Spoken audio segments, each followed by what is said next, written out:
If you're wondering what kind of plant-based milk is the best replacement for your cake, you're in the right place. Today I'm going to be testing out 4 of the most common plant-based milk replacements out there: oat, hemp, soy, and flax milk in the same cake recipe to see which one makes the best. Are you ready? Let's do this.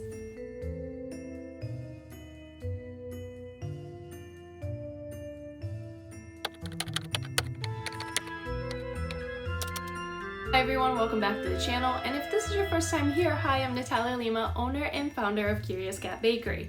Now, before I was feeding thousands of people the best desserts I've ever had that just happened to be vegan, I was actually just another clueless vegan googling recipes and eating a lot of really bad dry cake, which was not working out for me, by the way. And now that I've cracked the code on vegan baking, I find it my mission to not only feed you, but to teach you how you can do the same. So if you want to know how to bake delicious things that definitely do not taste vegan, make sure you hit the subscribe button so you get notified every time a new video comes out. So this is part 2 of a 3-part series that I'm doing on plant-based milks in baking. On part 1 last week, if you missed that, I'll put the link in the description below, and I compared 4 types of nut-based plant-based milks.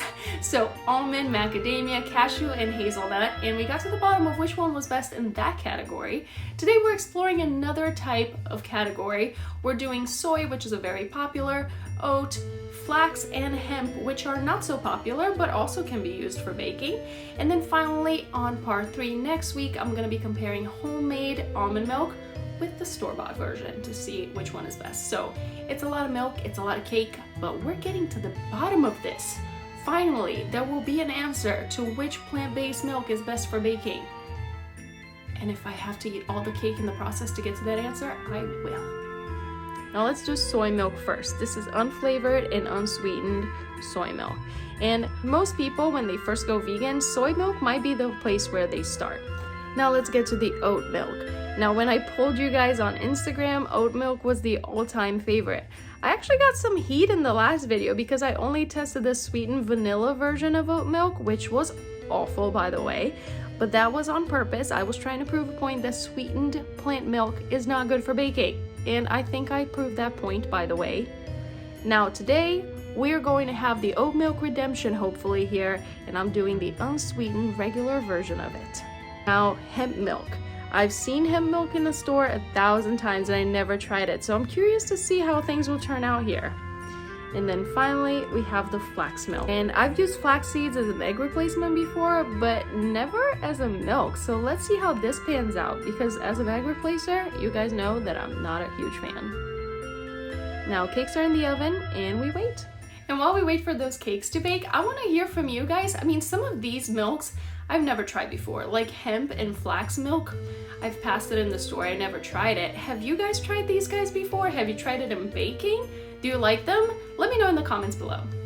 Okay, now let's get to my favorite part, which is tasting all of these cakes. So first of all, we have oat milk. I love a good oat milk latte, but baking, I don't do too much of it. Sometimes when people have nut allergies at the bakery, I use oat milk because I find it pretty neutral.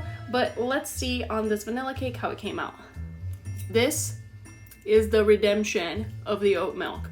If you watched that first video that I did where I used sweetened oat milk and you freaked out, know that I am giving oat milk its place in the sun. It tastes like a vanilla cake.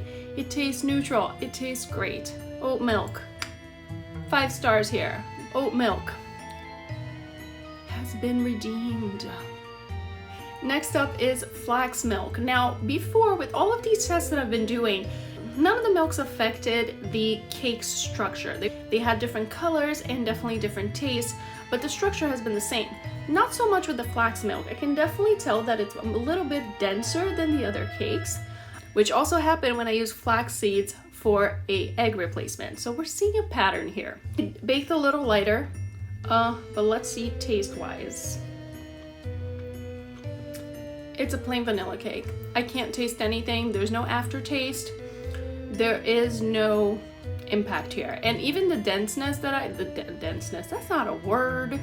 The density issue that I mentioned earlier, it's not bad actually. Once I bite into it, it tastes fluffy. Tastes like a vanilla cake.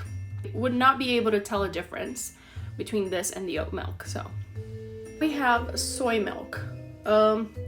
Color wise, pretty average. Texture, same thing. You guys, I'm not really seeing a difference between any of these guys. Now let's see taste-wise. It's all the same. It's all vanilla cake, guys.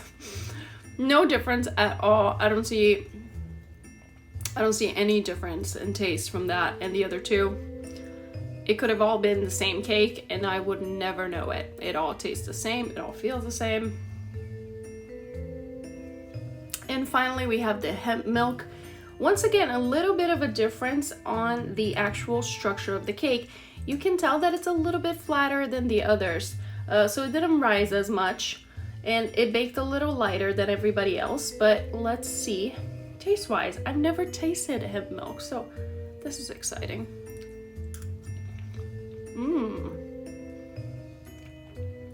Yeah. No. We started out well because I felt like it tasted more moist than all the other cakes. And then the taste hit me and I was like, not so much. Definitely some kind of weird funkiness going on here. There's definitely an aftertaste and a forward taste, and now there's a weird thing going on here. Like I can still feel it in my mouth even though I already ate it. Not a fan at all. So yeah, hemp milk, don't recommend that one. So there you go, between the flax, the soy, and the oat milk, I couldn't tell a single difference. They were all the same. They all tasted the same. I couldn't tell which one was which is a good thing because when you're baking, you only want that milk there to perform a function. That milk is only there as a supporting role. It's not the star here. And so you only need it to perform a function in there. You don't need to be shining and hogging the spotlight. So any of those three, all good. But hemp, whew, not good, guys. That was not a good experience. It definitely had an aftertaste and a forward taste and no bueno. Just not good overall. So oat, soy, or flax, all good. Hemp, not so much. I hope this really helps you in choosing what milk to use in your vegan baking. And if you're new to vegan baking and this whole plant-based milk situation, I get it. In the beginning, it can be a little daunting, which is why I put together a guide with my top 10 tips for successful vegan baking. It's the tips that I wish somebody had given me when I was just getting started, and it's completely free. You can download it.